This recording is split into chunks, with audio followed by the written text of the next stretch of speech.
बीजापुर के हकवार के जंगलों में माओवादियों और जवानों के बीच एक भीषण मुठभेड़ होती है जिसमें 18 माओवादी मारे जाते हैं। फिलहाल मैं उसी जगह पहुंचा हूं जहां ये मुठभेड़ हुई थी। लगभग 25 से 30 किलोमीटर का सफ़र बाइक से करने के बाद हम लगभग 7-8 किलोमीटर पैदल चलकर इस हकवार गांव के पास पहुंचे और ये उसकी पहाड़ी का एरिया है। ये गांव के बाहर का इलाका है। और देखिए, जहां ये इनकाउंटर हुआ वहां जो नक्सलियों के पास से सामान मिला है, फिलहाल जवानों ने उस सामान को इकट्ठा किया और यहाँ से निकलने से पहले उस सामान को जला दिया। यहाँ नक्सल संगठन का एक सबसे महत्वपूर्ण सामान मुझे नज़र आया। दो महत्वपूर्ण सामान है दरअसल। ये है डेटोनेटर। बहुत आपने इसके बारे में सुना होगा। जब भी नक्सली किस तरह की आईडी बनाते हैं, आईडी यानी कि इम्प्रोवाइज्ड एक्सप्लोजिव डिवाइस, तो इसी डेटोनेटर का उपयोग करते हैं। दरअसल बारूद जो होती है वो सीधे आग से कभी उसमें ब्लास्ट नहीं होता, वो आग से जल जाता है। अगर उसमें धमाका करना है तो आपको उसके लिए चिंगारी चाहिए, तो उस चिंगारी का काम करता है यही डेटोनेटर। तो फिलहाल नक्सलियों का जो सामान फोर्स को मिला उसके पास से उन्हें ये डेटोनेटर भी मिला। देखिए, बहुत सारे डेटोनेटर हैं। नक्सल संगठन अपने साथ अक्सर ही इस तरह के डेटोनेटर लेकर चलते हैं। ये काम कैसे करता है ये बताता हूँ मैं आपको। ये दरअसल डेटोनेटर का ऊपरी हिस्सा है, इसी में धमाका होता है। ये नीचे आपको जो तार दिख रहा है, देखिए इसके बाहर आपको दो वायर नज़र आएंगे। ये है बैटरी। आग की वजह से बैटरी फूल गई है थोड़ी। इसे अगर आप इस बैटरी से टच करते हैं इस तार को, तो इसमें एक बहुत हल्का छोटा धमाका होगा। इसी धमाके से जो ये नई बड़ी बारूदी सुरंग ला कर रखते हैं उसमें बड़ा धमाका होता है। और देखिए, इस तार को फंसाने के लिए आपको छोटा पिन यहाँ पे नज़र आएगा। जो भी इस तरह के इलेक्ट्रिक काम करते हैं वो इस सामान को पहचान पाएंगे बहुत आसानी से। बैटरी है, तार है और ये उनका पाउच है, उसमें कुछ सामान आपको नज़र आएगा, जैसे पेस्ट वगैरह नज़र आएगा। नक्सली अपने साथ इस तरह के सामान लेकर चलते हैं क्योंकि लगातार एक जगह से दूसरी जगह तक सफ़र करते हैं। लेकिन जो दूसरा सामान है वो ये है, ये नक्सलियों का साहित्य है। दरअसल अब मैं थोड़ा बैठ जाता हूँ, लंबा सफ़र करने की वजह से जो है। तो देखिए, ये जो नक्सलियों का साहित्य है ये बड़ा इंटरेस्टिंग है। इसमें उन्होंने बताया है कि जो एक संगठन का व्यक्ति है उसको क्या क्या काम करना है। इसे इन्होंने गोंडी, ये भाषा है, भले इसे इन्होंने देवनागरी लिपि में ही लिखा है, लेकिन ये भाषा जो है उसका उपयोग क्या है, गोंडी का। यहाँ लिखेगा मजदूर वर्गता नियम, यानी मजदूर वर्ग के लिए नियम। आपको ऑर्गेनाइजेशन बनाना है, इसके आधार पे आपको जो है उनमें चेतना लेके आनी है।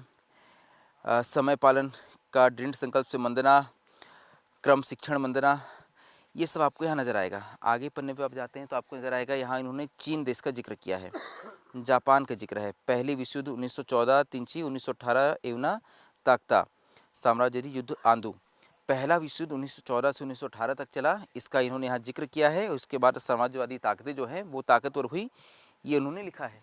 इसके आगे अगर आप देखते हैं तो उन्होंने दूसरे विश्व युद्ध के बारे में लिखा है। दूसरा विश्व युद्ध 1939 से सितंबर महीना से शुरू हुआ और जर्मनी, जापान, इटली ये देश इसमें शामिल होते हैं। दूसरी तरफ से अमेरिका, फ्रांस जैसे देश थे। इस बारे में उन्होंने यहाँ विस्तार से लिखा है। अब दरअसल यहाँ चीन का जिक्र है, यहाँ फ्रांस क्रांति का जिक्र है, रूस की क्रांति का जिक्र है। कारण ये है, देखिए, माओ की रेड बुक का जिक्र है कि सत्य का मतलब है उनके अंदरूनी संबंध, अर्थात उनको संचालित करने वाले नियम, और खोजने का मतलब है अध्ययन करना, दुनिया, देश, राज्य, जिला, गांव, अत्यधिक। तो संसदों की संख्या बढ़ाना, जैसे संसदों की संख्या 3 गुना बढ़ाना, यानी 6 लाख लोगों पर संसद। ये दरअसल गुरिल्ला जोन लागू करने के, अच्छा, गुरिल्ला जोन कैसे बनाना है इसका उन्होंने नियम लिखा है कि सामंतवादी सत्ता को ध्वस्त करना है, सामंतवादी संगठन जो है उसको मतलब अपने संगठन को खड़े करना है। तो ये इन्होंने एक बाकायदा बुकलेट बनाई है इसके लिए, छोटी बुकलेट है। हमने इस तरह की कई 100 पेजेस की हमने इनकी किताबें देखी है। दरअसल नक्सल संगठन 2 हिस्सों में काम करता है। उनका एक है पॉलिटिकल विंग, दूसरा है उनका मिलिट्री विंग। पॉलिटिकल विंग का काम है इनके विचारधारा का प्रचार प्रसार करना, क्योंकि नक्सल संगठन अपने आप को एक पॉलिटिकल पार्टी ही कहता है। उनकी पार्टी का नाम है कम्युनिस्ट पार्टी ऑफ इंडिया, माओवादी। ऐसे में एक वर्ग है उनका, एक हिस्सा है उनका जो लगातार उनके पार्टी के विचारधारा का प्रचार प्रसार करता है। इसका हिस्सा आपको कई बार शहरों में भी देखने को मिलता है, जिन्हें हम अर्बन नक्सल कहते हैं। लेकिन दूसरा हिस्सा है इनका मिलिट्री विंग। मिलिट्री विंग जिसका काम है लड़ाई जारी रखना। इसके लिए नक्सलियों ने PLGA बनाई, यानी कि पीपुल्स लिबरेशन गुरिल्ला आर्मी, जिसे रेड आर्मी भी कहा जाता है चीन में। दरअसल इस PLGA के माध्यम से ही नक्सलियों ने बड़े हमले किए जवानों पर। इस बंदूक के ताकत के दम पर नक्सलियों ने इस ग्रामीण इलाकों में, इस बस्तर के अंदरूनी इलाकों में अपनी सत्ता जमाई। और यही वजह है कि फ़िलहाल जब इस नक्सलवाद के खिलाफ फोर्स द्वारा, सरकार द्वारा इस बड़े ऑपरेशन किए जा रहे हैं, 31 मार्च 2026 तक नक्सलवाद के खात्मे की डेडलाइन तय की गई है, तो उनकी लड़ाई इन दोनों ही चीज़ों से है। वो लगातार जो 18 माओवादी मारे गए, वो नक्सलियों के मिलिट्री कंपनी का हिस्सा थे, उसमें वेलामुड़ियाम की टीम थी। ये सारे जो नक्सली कमांडर थे ये लड़ने में निपुण थे, और उनके पास देखिए LMG, AK-47, इंसास, SLR जैसे बड़े ऑटोमेटिक हथियार थे।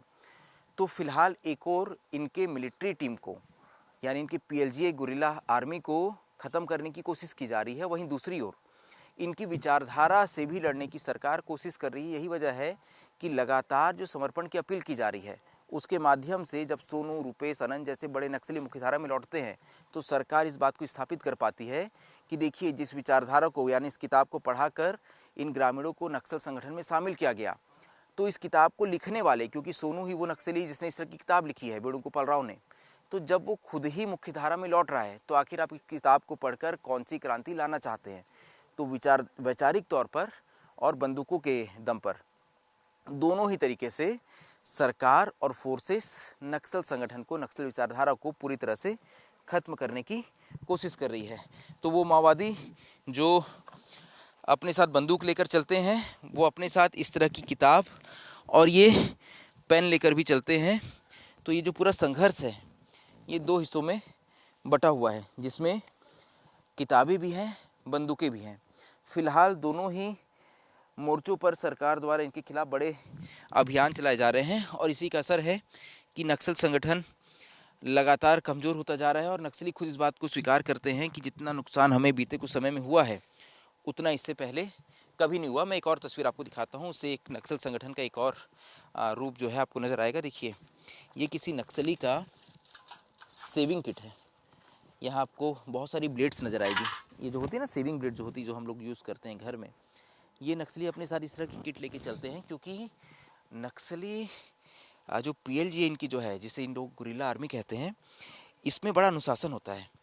ये इस बात का ध्यान रखते हैं कि जितने भी इनके कैडर्स हैं वो क्लीन सेव्ड रहें। यही वजह है कि आप जब इनके मारे जाने के बाद या जब हम इनसे मिलते हैं, जब इनकी तस्वीरें आप देखते हैं, तो उसमें आप देखेंगे कि बड़े ये क्लीन सेव्ड हैं। तो ये बड़े अनुशासन को मेंटेन करते हैं, और यही वजह है, देखिए, जहाँ नक्सली डेरा जमाते हैं उस जगह की भी खासियत होती है कि उसके 500 मीटर की दूरी पर ही पानी का कोई स्रोत होना चाहिए, क्योंकि नक्सली अपने साथ बमुश्किल 1 या 2 लीटर की पानी की बॉटल रखते हैं। ऐसे में पानी की अपनी ज़रूरत पूरी करने के लिए वो जिस भी जगह रात को रुकते हैं, वहाँ वो कोशिश करते हैं कि उसके आसपास इस तरह की नदी या नाले हों। तो फिलहाल यहाँ आपको एक छोटी नदी या नाला, आप इसे कह सकते हैं, ये नज़र आएगा। इसी के बगल में ये पूरा ऑपरेशन हुआ है, जिसमें 18 माओवादी मारे गए हैं। यहाँ जब 3 तारीख को दिन से ही ऑपरेशन शुरू था, जवानों नक्सलियों के बीच लगातार फायरिंग हुई। जब 12 माओवादी मारे गए, इसके बाद भी जवान यहीं रुके, इसी जंगल में, इसी गांव के में। और जब यहाँ जवान रुके, तो देखिए आपको यहाँ कुछ पैकेट्स नज़र आएंगे। ये दरअसल जवान अपने साथ जो कुछ खाने का सामान लेकर आते हैं, उसके पैकेट्स हैं, और आपको आगे बहुत बड़ी संख्या में वो पैकेट्स जो है वो नज़र आएंगे। पानी का व्यवस्था कैसे की जाती है माओवादियों द्वारा, ग्रामीणों द्वारा और जवानों द्वारा जब इस इलाके में आते हैं, वो भी देख लीजिए। ये पानी का स्रोत है, ये नदी या नाला है। आमतौर पे क्योंकि इसका पानी थोड़ा सा गंदा होता है, क्योंकि अपने साथ ही कई तरह के जो आगे जो भी मिनरल्स होंगे वो इस पर मिलते जाते हैं, इसलिए रेत का इस तरह से एक गड्ढा बनाया जाता है। धीरे धीरे पानी जो नाले का है वो इस पर रिसते जाता है, और यहाँ जो है साफ़ पानी इकट्ठा हो जाता है। रात जब जवान यहाँ रुके होंगे 3 तारीख की रात को, तो उन्होंने अपने लिए इस तरह का पानी का स्रोता बनाया होगा। इसका पानी लेकर उन्होंने उसे उबाला होगा, और उसके बाद इस पानी को नक्सलियों ने पिया होगा, क्योंकि ख़राब पानी बड़ा नुकसानदायक होता है नक्सलियों के लिए और जवानों दोनों के लिए। जिस अनंत की टीम को मैं लेकर वापस लौटा था जंगलों में, जब मेरी उससे मुलाकात हुई, तो उसकी आधी टीम को फूड पॉइजनिंग हो गई थी। कारण ये था कि वो लगातार चल रहे थे और उनके पास साफ़ पानी का कोई इंतज़ाम नहीं था। यही वजह है कि उन्होंने गंदा पानी पिया, और उनकी आधी टीम जो है वो बीमार हो गई थी। तो इसलिए नक्सल संगठन के लिए या फोर्स के लिए या हमारे लिए भी, हम भी जब इस इलाके में आए हैं तो हमारे लिए भी इस इलाके में साफ़ पानी पीना बहुत ज़रूरी है। लगातार इस तरह के आपको सामान यहाँ मिलते रहेंगे। ये जब इस तरह के इनकाउंटर्स होते हैं तो उसके साथ जो है इस तरह के सामान यहाँ बिखरे होते हैं। यहाँ पे एक और चीज़ नज़र आएगा, ये पानी थोड़ा सा आपको गंदा नज़र आएगा। 2-3 कारण हो सकते हैं, या तो यहाँ पे ग्रामीण आसपास के जो यहाँ वो खाना धोते हों, या फिर अपने साथ कई बार पानी कई तरह के मिनरल्स लेके आता है। दरअसल बस्तर की भूमि जो है उसमें इतने तरह के अयस्क हैं। आप जिस भी हिस्से में जाएंगे बस्तर के, बहुत बड़ा एक तो हिस्सा है, बहुत बड़ा भूभाग है, वहाँ आपको अलग अलग तरह के अयस्क जो है वो नज़र आएंगे। तो बस्तर जो है फ़िलहाल वो अवसर की तरह है। जैसे जैसे नक्सलवाद ख़त्म हो रहा है तो हर व्यक्ति इस बस्तर को एक अवसर की तरह देख रहा है, और जब इस बस्तर को अवसर की तरह देखा जाता है तो सरकार की जिम्मेदारी बढ़ जाती है कि जैसे ही नक्सलवाद ख़त्म हो तो आप जो है इन ग्रामीणों के अधिकारों की रक्षा करें। इस इलाके में ऐसे तत्व सक्रिय ना हो पाएँ जो यहाँ आकर इन अयस्कों का दोहन करें या यहाँ की जो संसाधन उनका दोहन करें। तो सरकार की जिम्मेदारी बहुत बढ़ जाएगी। जैसे ही ये नक्सलवाद का खात्मा होगा, 31 मार्च की डेडलाइन क्योंकि तय की गई है, तो सरकार इस बात को तय करे, इस बात को वो सुनिश्चित करें कि इस इलाके में ग्रामीणों के अधिकार, आदिवासियों के अधिकार सुरक्षित रहें। इसी वजह से जब नक्सली मारे जा रहे हैं, खासतौर पर हिड़मा जब मारा गया तो कई लोगों ने जब इस बारे में पोस्ट किया कि हिड़मा मारा गया, अब जल जंगल ज़मीन कौन बचाएगा। तो ये जल जंगल ज़मीन जो है, ये जल है, ये जंगल है और ये ज़मीन है, इसकी रक्षा करना सरकार की जिम्मेदारी है, विपक्ष की जिम्मेदारी है, हम जैसे पत्रकारों की जिम्मेदारी है। हिड़मा मारा गया फिर भी ये सभी सुरक्षित रहे, ये तय करना अब ये हम सभी की जिम्मेदारी है।